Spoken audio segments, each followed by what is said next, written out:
All right, here we go. Hey everyone, yeah, I had to get my drink, child. Hey everybody, how are y'all today? It's Friday. Um, and like I said to you guys every day, thank you for rocking with me every day with these conversations, having these chats with these amazing people. And today we have another amazing person, Camille Friend, who is in the room right now. I'm about to bring her on. But I'm excited to have this conversation. I hope you guys are excited to listen.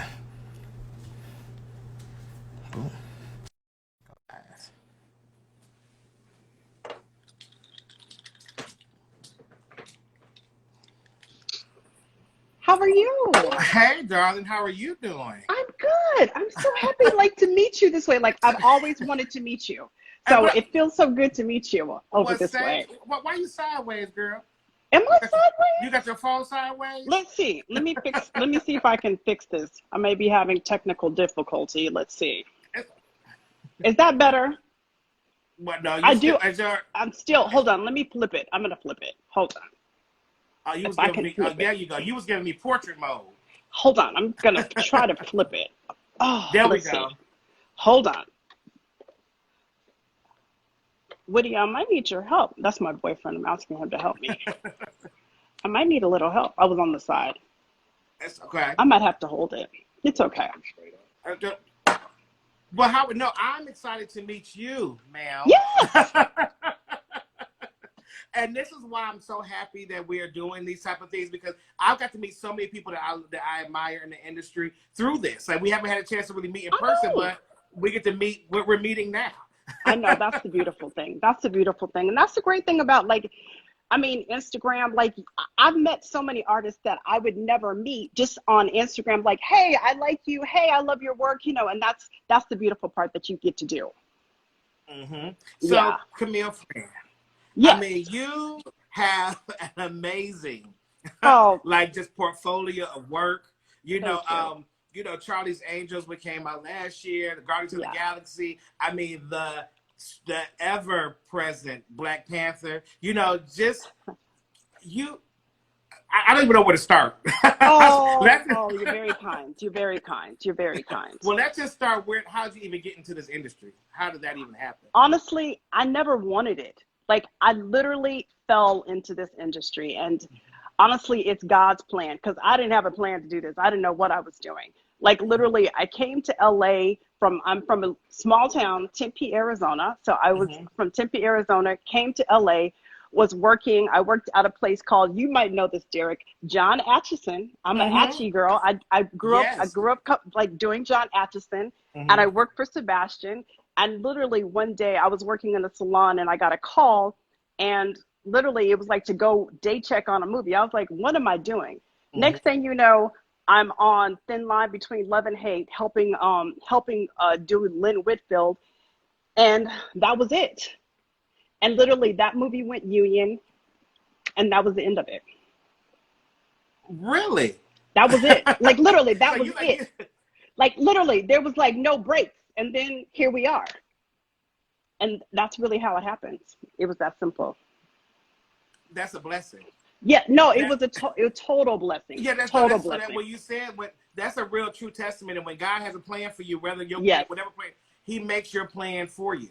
that's true. That's true. And I'll tell you, like, the side note, which is crazy, one of the girls who was an actress on Thin Line Between Love and Hate, who I ended up doing, she asked me, she goes, I have a TV show that I'm going to do. They told me I could bring a hairdresser. And I said, okay. And it turned out to be Third Rock from the Sun. And I ended up doing Third Rock Up from the Sun on NBC for 6 years and getting nominated for an Emmy. So you just never know. You just never know who's sitting in your chair. You never Mm. know who on set you're talking to, who's going to lead you to your path. You never know who God's going to use you. You never know. Mm. Like so you didn't have to go through the going through back like being a background day player and doing. I didn't. I really honestly, I just really that was just boom. The movie went union. I was so dumb. I was so green. Literally, when they were like going, I said going union. And they were like, you need $3,500. I was like, $3,500? Like, literally, I'm going to tell you, Derek, this is a testament. Like, I was at that point, like, I was down. I was totally down. assisting. I was working all these jobs. My car had broke down. You know, I had broke up with my boyfriend. I was couch surfing. Mm-hmm. So don't tell me what guy can't do. So, Mm. you know, out of all of that, that's what happened. Mm. So you said it was Third Rock from the Sun. You was there, Hmm. so you was on there for 6 years. I was there for 6 years. So basically you were a personal. Basically a personal, but I was the key. That's how they Oh, hired me. So okay. back in those days, back in the Stone Age, Mm-hmm. so you know, you had to like you could do a person, but you had to still do other people. So Mm-hmm. basically, I was the key, and I work with the woman who picks. Her name is Pixie Schwartz. She taught me so much. We are still friends, and I like love and adore her. And you know, just it just always goes on. Mm. So, I mean that's an amazing situation. But some thing is that Yeah. some people feel like, you know, when they don't have a plan and things of that nature, they think that everybody like this is what I want to do, this is what I want to do. But like you said, you was like, I just want to be a hairstylist. You know, Right. I just wanted to do yeah. hair. I just Mm-hmm. wanted to do hair, and you know, like I'm a third generation hairstylist. So, you know, I was like, I feel like I was born to do this. Everybody in my family does it. You know, only thing my uncles always say now is like, they were like, Cammy, they call me Cammy. Cammy took the family business to the next level. So, you know, Mm-hmm. so it's something I always wanted to do. Like, I never thought about doing anything else. I always knew I wanted to be a hairstylist. Now, how did you start getting your name in that pot to be called for Marvel or be called for these like these bigger name, I mean, these Hmm. bigger budgeted projects? Well, I was really like fortunate. Like I call myself when I was working and coming up in the business, I was the best key that anybody wanted, that a Mm-hmm. department head wanted. I worked really, really hard for you. I did whatever you needed me to do. I went above and beyond. And Mm-hmm. that like built my name as a key, like I was a really, really hard worker. So Mm-hmm. when the time came to do the jump, I was ready to jump because I already had, you know, put myself in a good position. And I did many, many movies with a lovely woman. Her name is Irma Kent. And Mm-hmm. Irma, like, she guided me and she taught me so, so much. I worked with Robert Stevenson, like all the greats. Like, I worked with great, great department heads who, like, Mm-hmm. have Emmys, who have Oscars, and they taught me so much. And I soaked it up. So when it was time to jump, basically on Dreamgirls, when it was time to really jump, Mm-hmm. and so that's what I did. So Dreamgirls was your first department head Well, project? it was kind of like one of my first like big department Right. head projects. And I'll just tell you quickly like what happened. Like, Oh no, just tell us how you want to tell us. okay, so another thing, this was like totally God. So I had went to a party and I met this actually makeup artist, and his name is Tim Buchanan. He's still one of my very, very good friends. Mm-hmm. And he said, I want to do Dream Girls. I said, me too. He said, well, when you know something, you tell me and I'll tell you. So if I heard something, I told him, and we went back and forth.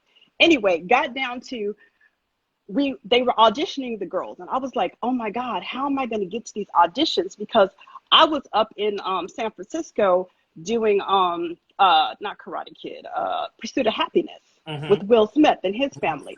So they worked it out, and I flew in on my own dime. I paid to fly back to LA Mm-hmm. to do the test because I wanted it that bad. Mm. So after going through all of that, and like I remember after I got the job, I went and looked at the producer's desk and saw all these resumes of all these hairdressers who had Academy Awards, who had Emmys, who had all kind of like huge resumes. And Mm-hmm. that's a testament. Like God wanted me to have it. And that was like Dreamgirls was a great springboard for my career. And you know, still like I work with some of the producers to this day who did Dreamgirls. Mm-hmm. So Yeah. now let's talk about Dreamgirls, where it was set in it was a period piece. Yes. So just preparing for something like that, what is your process for preparing for a period piece like that? Preparing is like I'm a big, big person. Be prepared. Don't mess around. Like really take your time and you prep. And like I'll say this. A lot of people, you know, we have so many weeks that they pay us to prep. And people are like, well, they only gave me 2 weeks to prep. Mm-hmm. I say, well, that's fine. They might only give you 2 weeks, but how much time do you really need? Right. So always be prepared. Come do the job. Don't half-ass it. Come really do it and do it right. So for me, preparation has to do with a lot of it is, I mean, you have Dream Girls. It's a beautiful, beautiful story. So starting with working with one of my good friends, Sharon Davis, she was the costume designer. So like starting there and, you know, really looking at what are the costumes going to look like? How are we going to plan out the hair? And always going into all kind of period looks. Like I love, one of my favorite things is I have people send their family pictures. Like family pictures are the best. Yearbooks are the best way to research.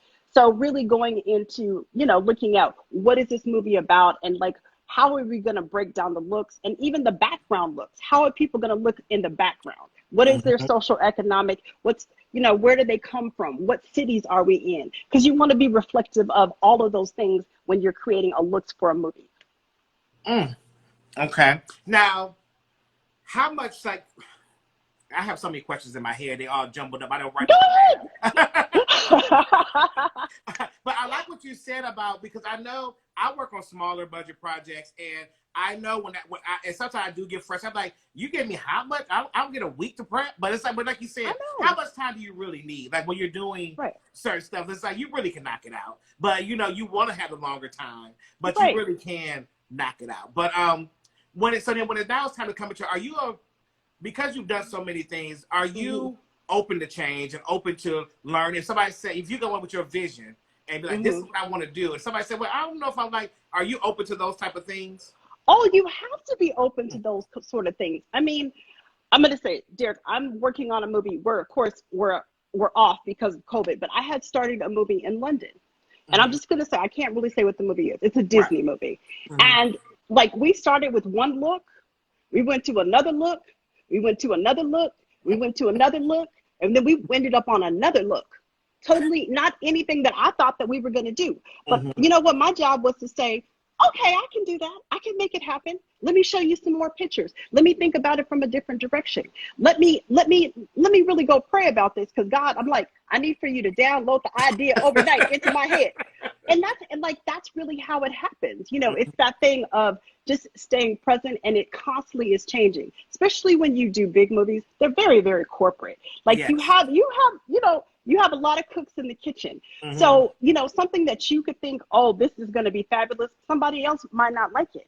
You know, so these are things that, you know, happen. Like I remember when I did The Help, I remember like one of the biggest highlights is getting a couple emails from Steven Spielberg, and I still have them. And him talking about, okay, I want to change this. This looks good. I want to do this. I want to do this. And when we got to where we were good, he wrote us and he was like, thank you so much for getting us there. And I love how they look. So that happens. It's real. It's real. I remember when I first worked on my first project for Universal. And I was like, and then I'm used to working, like I said, smaller projects where you just do what you want to. You talk to a producer, you got to change it. So then it was like, I worked for you, and it was like, okay, we got to send a picture here, we got to send an email. I was like, wait. How long does it take to get an answer back? I like, I just can't just do it and change. It's like, no. Give it a second. We got to email it out. We got to wait till they answer back. And we got to get. I was like, this is a lot. I didn't realize there was so many steps to it when you start stepping to that next level of things. Oh yeah, there's a lot of steps, and that's something like people forget. It's not, when you get to this level, it's not just about doing hair. It's how you can. I mean, it's how you communicate. You're actually more as an executive when you're doing hair on this level, because there's so many other things that you have to deal with. You have to deal with the producers, you have to deal with the directors, you deal with the actors, you deal with the studios. Like what happens, like when I do Marvel movies, Kevin Feige, the president of Marvel, he calls me personally. And it's like, hey, Kev, how are you? He doesn't go through middle people. He just calls you or he texts you and he talks to you. So people, you know, it's very hands-on. And even like a lot of movies, and this is something that we experience in Marvel world and a lot of these green screen movies that I do, is that also we have to deal with visual effects. So you have to be cognizant of what you're doing. So how are they going to create that in a visual effect? I'll call it like Avatar, because you can have a shot where you start with your live actor, then you go into a visual effects of your actor, and then you come back out. That all has to melt together. So how we have to work with visual effects, you know, like I always give them like hair color samples, texture samples. I give them pictures, close-up pictures of the hairline, because all of those things are what makes a difference and be a part of the process is when you do that. Like on Captain Marvel with Sam Jackson and aging him. Like we started that process 8 months ahead of time. And it did it. And Chris Townsend is one of my favorite. Hi, Chris. He's a visual directs person. He did a great job. And the company Lola, they're known for, bringing back the youth. So the process took we started 8 months before we even rolled camera on the movie with Sam working out that look to make him look like he was 40 years old. So speaking of that, with the wigs and everything, especially in the Marvel world, so how much do one of them wigs kind of really cost? Like to really get that to because I see that everybody's doing amazing jobs with these YouTube wig people. They plucking all kind of stuff. But for you to get that type of, I work with a amazing hairstylist, Tanya Cryer, and she showed me a wig and like one of these really elaborate, and like the lace just melts away. It's not a bunch of, I was like, how much is this thing? So like for you to get into that level of doing so, like how much is one of those wigs really in real life? The wigs really, at this point, wigs are running anywhere between $10,000 and $15,000, and usually my budgets are anywhere between $80,000 to $100,000. Just for that's just for the wig budget. That's the wig budget alone. Yeah. But you have to know this is the catch also. So we're building, when you say we're building wigs, so say for our hero, we're building 3 or 4 wigs. And then for their stunt double, they're getting 3-4 wigs. And usually there is what we call specialty stunt doubles who do special things. So you have to build a wig for them. So you could be, for like one character, build 15 wigs. Gotcha. Yeah, because, and one thing I love about Marvel is their detail to excellence. That's what speaks to me because that's what I love. They want it to look good. So they're like, yeah, we want every hair to match on all these girls. If you line them up, we line them up. And when they're walking back and forth, they should all look the same. That's really important. And thank you for speaking. And thank you for speaking numbers, because the thing is, I think that a lot of us, because a lot of we just don't. We see it, but we don't really understand what goes into it to get it. Right. And I think, and then from a production level, like when you're dealing with smaller productions, it's like they give me references sometimes for some movies that you may have done. I'm like, do you know how much you paid for this? Like, y'all are like, I can't make that with what you're giving me. No, but I'm going to tell you, Derek, the best thing that I'm going to give everybody the best tip in the world. One of the best things you can do is you can buy I call them off the shelf or standard lace front, standard lace front. And you can go to a wig maker and you can get the front taken off, and we call it a refront. So, because the front is that's the money.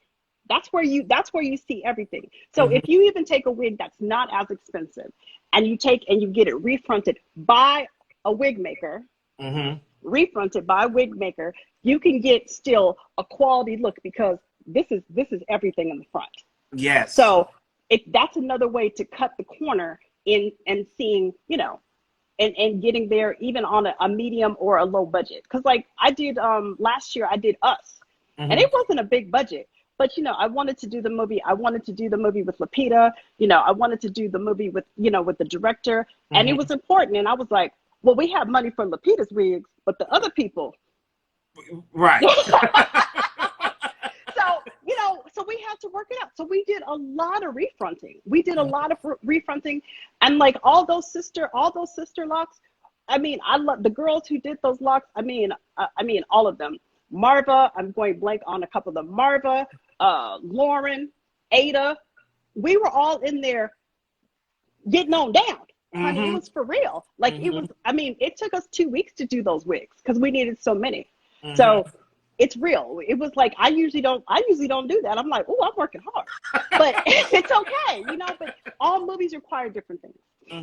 Yeah. So as a department head, how important is the energy of your trailer to you? It's everything. It's everything. The energy, I have to say, like, that's a good question, because it's a hard question. This is how I am. Like some people, I'll be honest, I know I'm hard to work for because I demand excellence. I didn't do these movies because I do it half-ass. I bring my A game, and I work with A talent, and that's what they expect. So if you just want to be, good at your job, or if you just want to be okay, then you should come work for Camille Friend, because I'm going to want excellence from you. And my thing is, I don't care, like, you don't have to be a great hairstylist. I like to know what's in here, what's in your heart, what's in here. What kind of person are you? Are you kind? Are you thoughtful? Are you a team player? Are you considerate? Are you generous? Those are the things I look at. I can take an average hairdresser and I can turn you into an excellent hairdresser if you listen.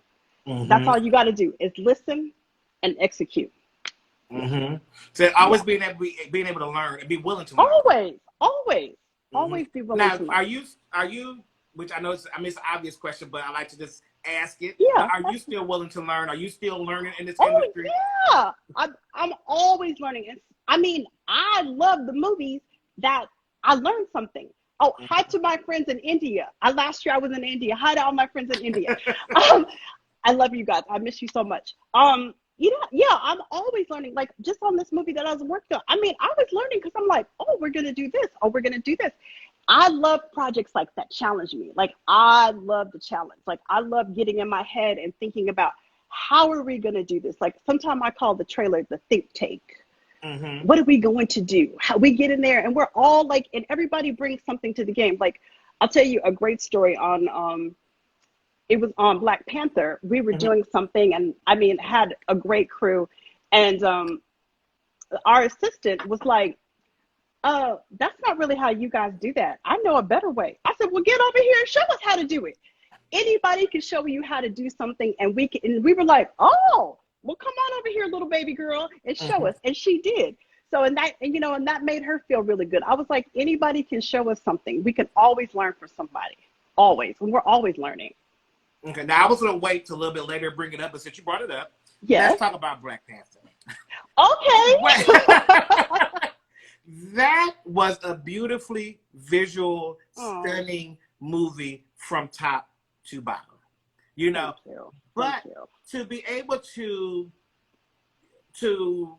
take all of these different hairstyles and create these different tribes and create distinctive looks for the tribes, and just how did you even go about that? Like, how long did it take you to even think of any of this stuff? And then what was the process of even getting there? Because it's to see it. It was just beautiful. Well, I'm going to tell you, the strange thing is, like, the great thing about Marvel is that you're going to do a movie 6 months in advance. I'm so blessed, knock on wood. I've been booked 18 months in advance for the last 5 years. So I'm really, really blessed. So you always know you're going to do what movie you're going to do, because they asked you way in advance. So long story short, I had surgery. So that's the only way God going to slow me down. He's like, sit it on down. So I had surgery, so I had to be at home. So I had a lot of time to think and just really start doing, like, a lot of the research. And that was something, like, I did a deep dive and just figuring out, like, what the tribes were going to look like, and just really opened myself up to, what could we create? We can create this, we can create that. It's that kind of movie. You can go, and you don't get to do that all the time. So, and Ryan Coogler, just like a great general, like, just such a heartfelt, such a great director. And, he was open to all the things that we wanted to do. And also we had a great costume designer, Ruth Carter. So, just great times. And just, one thing I loved about Black Panther is that, I call it, like, everything was created by hand, Derek. Like, everything had a hairdresser's hand. Like, there's no 1-800-Africa, let's get some hair. Like, that's not there. You know what I'm saying? It's not there. So the beautiful, beautiful, beautiful part is that all these people came together, all these artisans, braiders and weavers. And, we had hot glue guns and just feathers and sticks and this and that, and building, like, stuff everywhere. Like, the trailer someday was like, I was like, oh my God, this is just too much. But it was just the whole creative process and the energy that, and the synergy in that movie that propelled it to what it was going to be. Because, I had no idea what it was. I had no idea. I remember having a conversation with one of my clients and my buddy Sam Jackson, Mr. Jackson, if you're watching. I was talking to him and I was like, I just don't know if this movie is going to be, if people are going to accept it, because it was a different time. I was like, I don't know if people are going to, and he was like, Cam, that movie's going to be the biggest hit. Marvel ain't going to be ready for it. I was like, we'll see. He was right. He was right. So, he was right. But past the beautiful of the movie, how did you feel personally to know that you were in a part of making Black be beautiful again? Like that, like, you know, like to be able to, you push Black women in general to be able to see their natural hair in a different state. You saw them to be able to try different things. Like I was looking as a hairstylist, I was like, I never even thought to do this. Like I never even thought to do that. And to be able to see recreations of your looks this throughout social media, and when people were going to the movies, they were really embracing the look of being Black and beautiful. So how did that make you feel as an artist behind it? Love, like pure love and joy, and like sometimes like really overwhelming. Like there were days, like the weekend that Black Panther came out, it was Disney marketing called me and they were like, you need to check your Instagram. I was like, why? I went on there. I had like 100 people asking me questions. They were like, could you just please stay on your Instagram all weekend? And literally, I was like this with the phone all weekend, answering. And then, because I just do movies. I just create stuff and I just move on.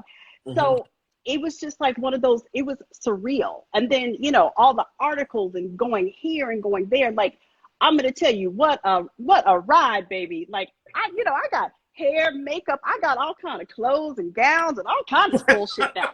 You know, but I mean, it was such a like beautiful ride though. You know what I'm saying? And then too, I never had a movie that I was really embraced by my people. I never have.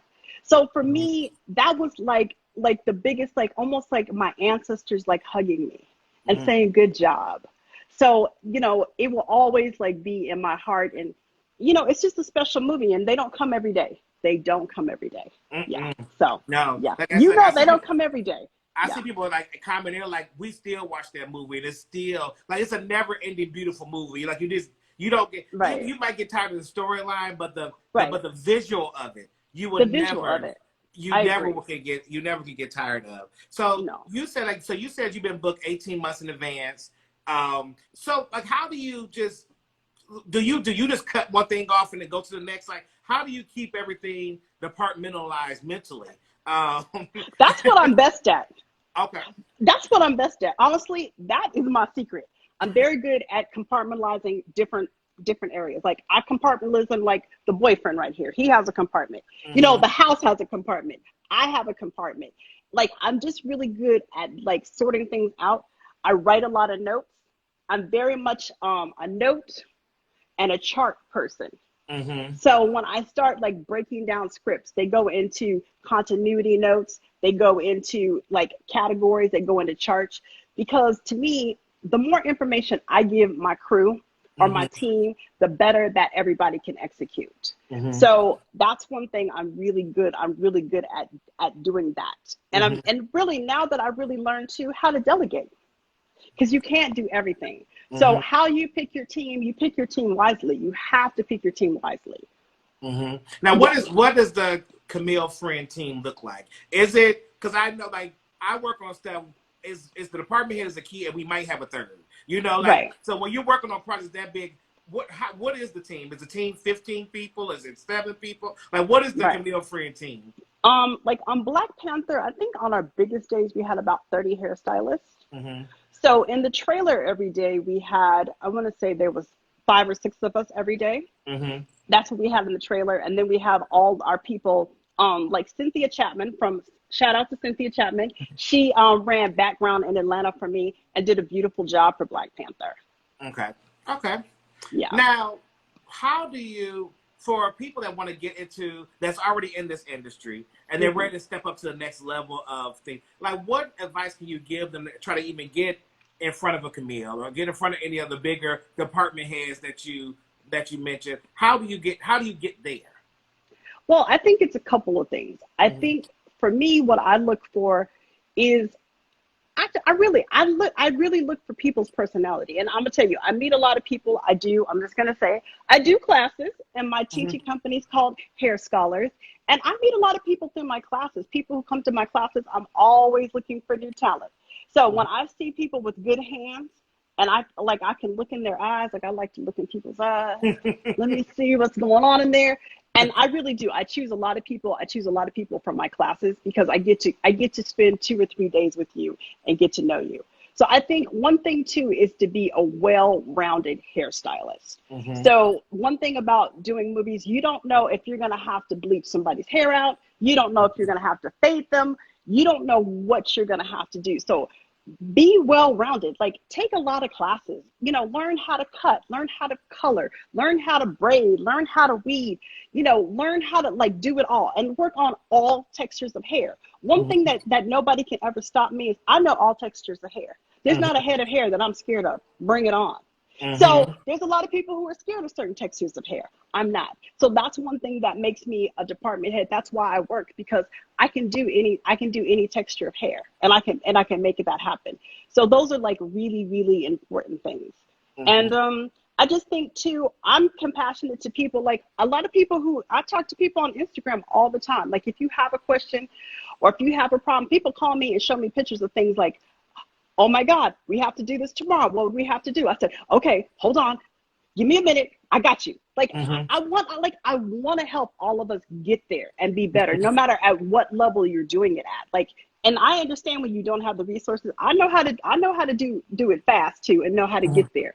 So, those are some of the things I think that are really, really important. And I think the networking is really, really important. Like if you know somebody who's in the union, or if you know somebody who's in editorial, if that's what you want to do, if you know somebody in bridal, like open yourself up to them. Like I always tell people, like volunteer your time. A lot of people don't want to do that. But if you want to get close to somebody, do that. Like people want to get close to me. I say, oh, come wash 100 wigs. They're like, oh, you don't really want it. You're not going to walk on the set and meet Angela Bassett. So stop it.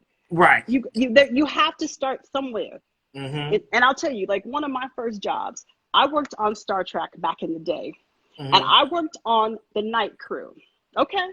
And what we did is wash Klingon wigs and wash bobby pins and hairpins. So I'm gonna tell you, I come from that humble. Like that's where I started. I remember walking across Paramount on my little tweaky cell phone with my mom. I was so scared walking across the Paramount because it was like, it was late, and that was my job until I worked my way into getting on the crew. Like just whatever people need you to do, step up and do it, because you just never know where it's gonna land or what it's gonna lead to. Now this might be this is a blunt statement. I mean a blunt question, but okay. You're a black woman. Yes. And a black woman in a big position.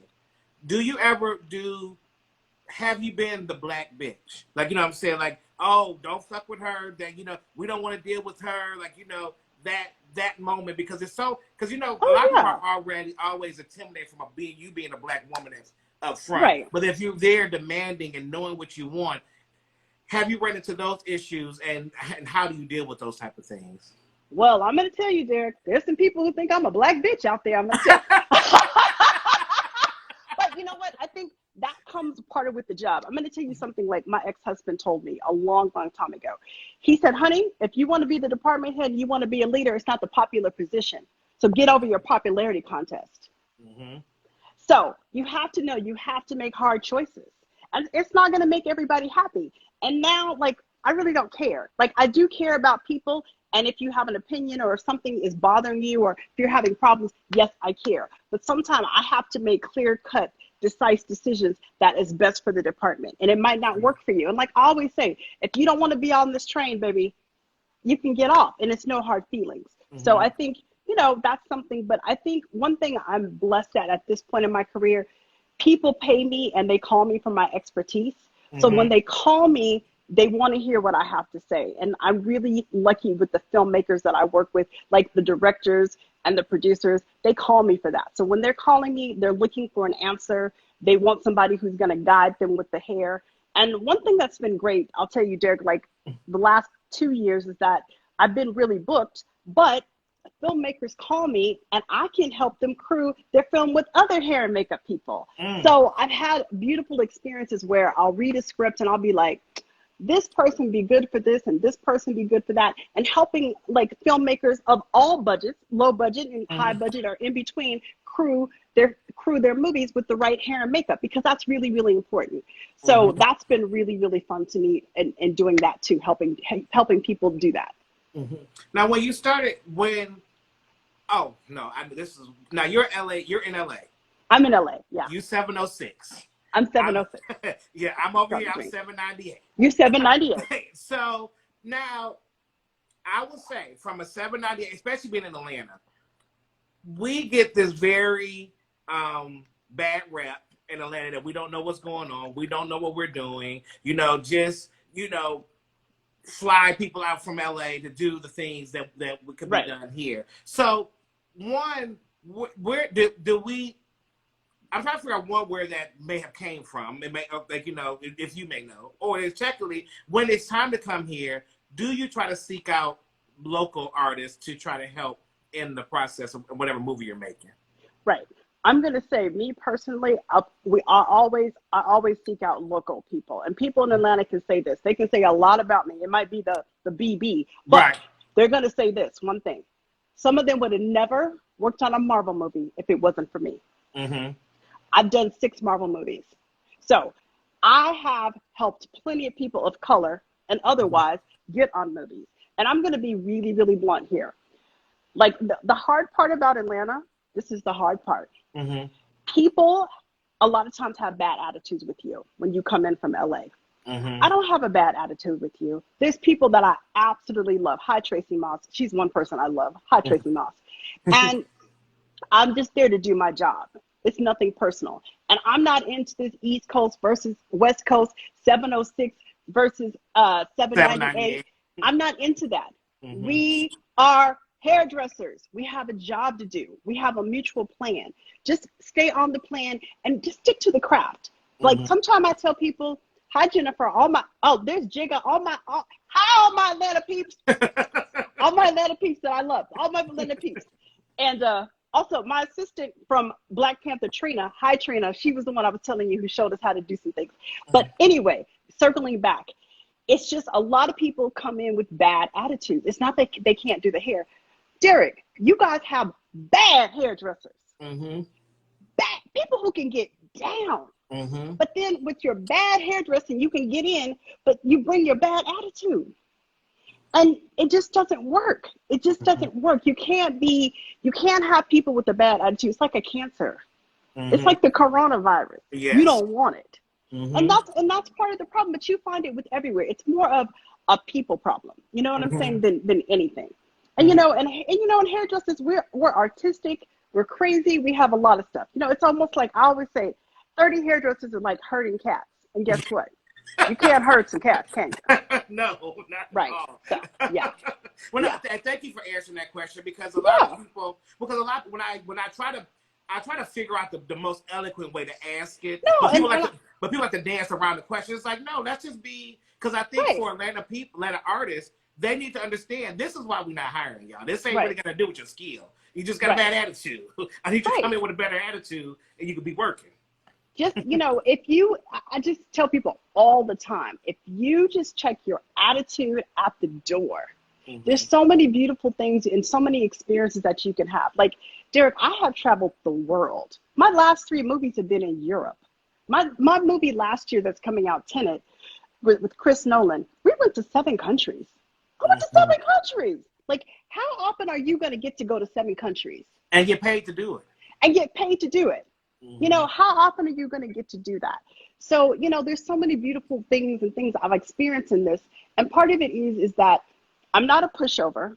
I have a strong personality and I know what I'm supposed to do, but I have integrity. And have integrity. Just have integrity.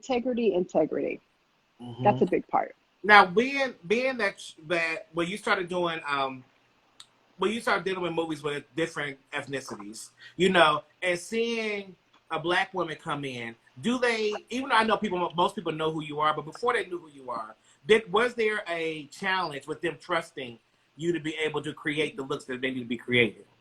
You know, I have to say, like, I really haven't had that many problems with that. Like, Mm-hmm. most of the time, like, when a black girl sees me, she's like, "Woo, hallelujah, Right. hallelujah." So, they know that I can get the job done. Mm-hmm. So I haven't really had that problem. But I do hear, I'm gonna tell you, as of late, I do hear people telling me that.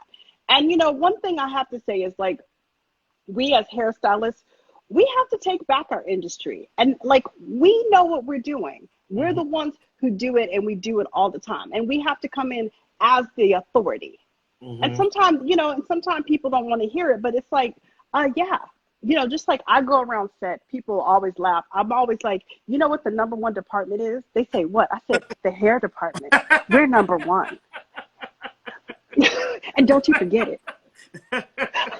But it's the truth, though. Yeah, but I love my department like that, and that's how I feel about what we do. Like, I Mm-hmm. still have that sort of zest to that energy for what we do, and that's one thing I love. Like, now, I love teaching. Like, Derek, teaching is like my passion. Like, I love it, I love it, I love it, I love it, because Mm-hmm. I love teaching people. I love passing it on, and I want everybody to be in this $100 million game. I want us to get into the club, and I'm teaching people how to get in the club.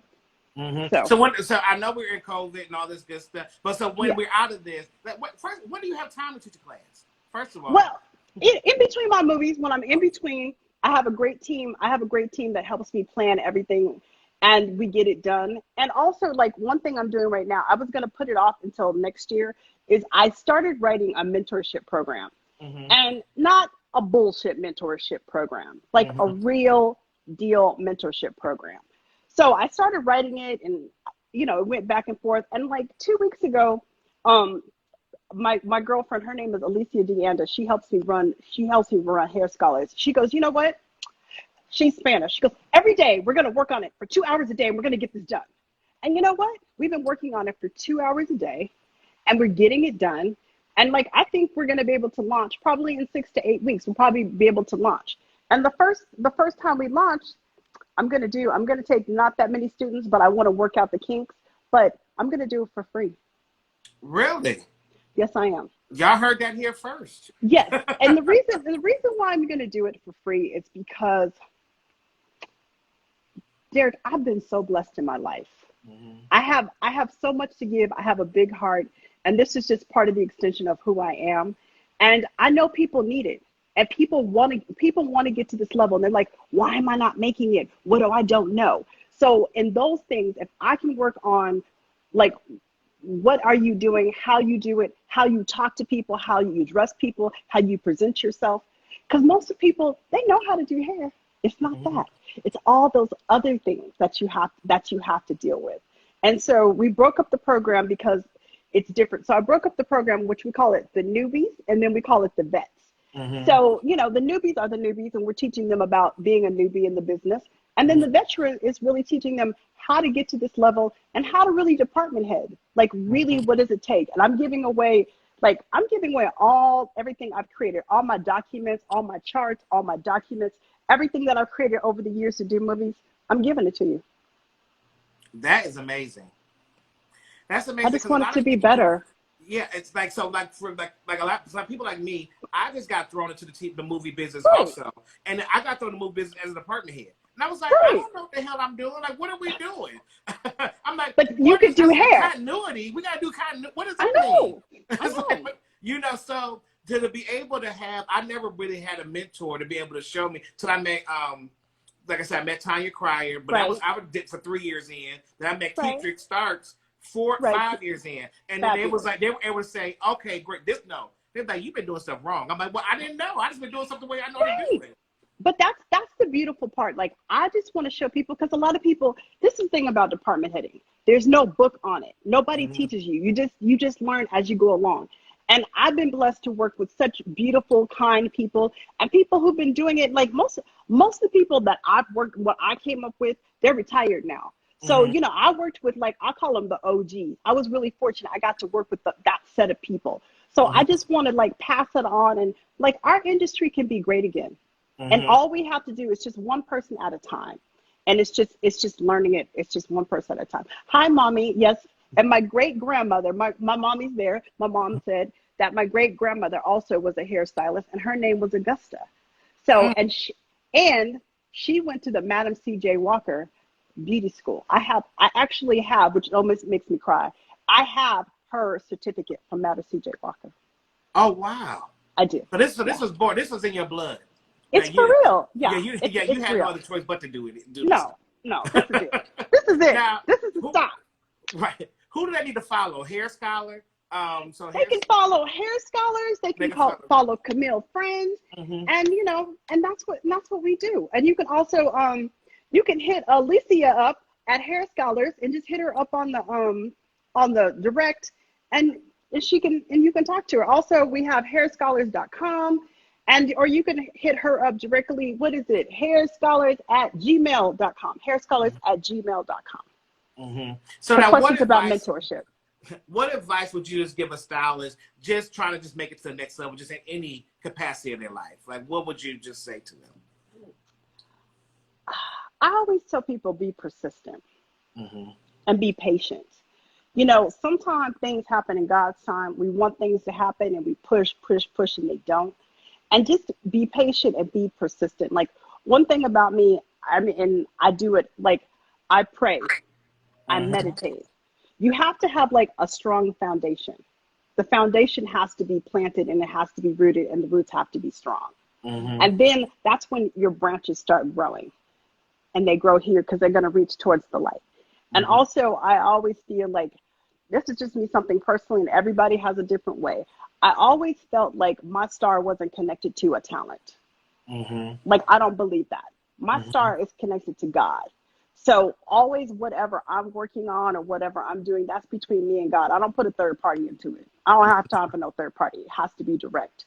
So I think those are the things, and just people to stay focused, like just to stay focused on what you really, really want, and write it down. Like, writing down things is so powerful, and speaking life into it. Like, every day, look in the mirror and talk about what you want. Like, I look in the mirror and I'm like, I'm creating this. I want this. I create it all the time. And like, telling yourself, I tell people this all the time. Look in the mirror and tell yourself that you love yourself, because you have to love yourself enough to want to do things and to be here. So just loving yourself is really, really important. Camille, thank you so much. Thank you for this information. Thank you for being honest, and thank you for just. You have to be honest. Yeah, like, thank you for not fluffing it. No, I'm not a fluffer. Be real. Yeah. So hopefully I'll get a chance to work with you sometime, and I know next time I'm in Atlanta, it's so weird. Like, I was supposed to be in Atlanta last year and I didn't end up. So when I get back to Atlanta, we're going to get there. When I get back to Atlanta, we have a lunch date. Yes, have a lunch date, have a drink. Let's have a good time. Yes. Camille, you are beautiful. Thank you so much. And you guys follow Camille Friend. Thank you. And I just want to say hi to everybody in Atlanta. And I just want to say, our heart breaks about Charles Gregory. But please, everybody, please stay safe, stay in. We lost one of the most talented hairdressers that this world has ever seen. And it didn't have to happen. So please, everybody stay in and stay safe. And Charles's name, we miss him so much. Yes, we do. Thank you, Camille. Yes. Thank you. Thank you.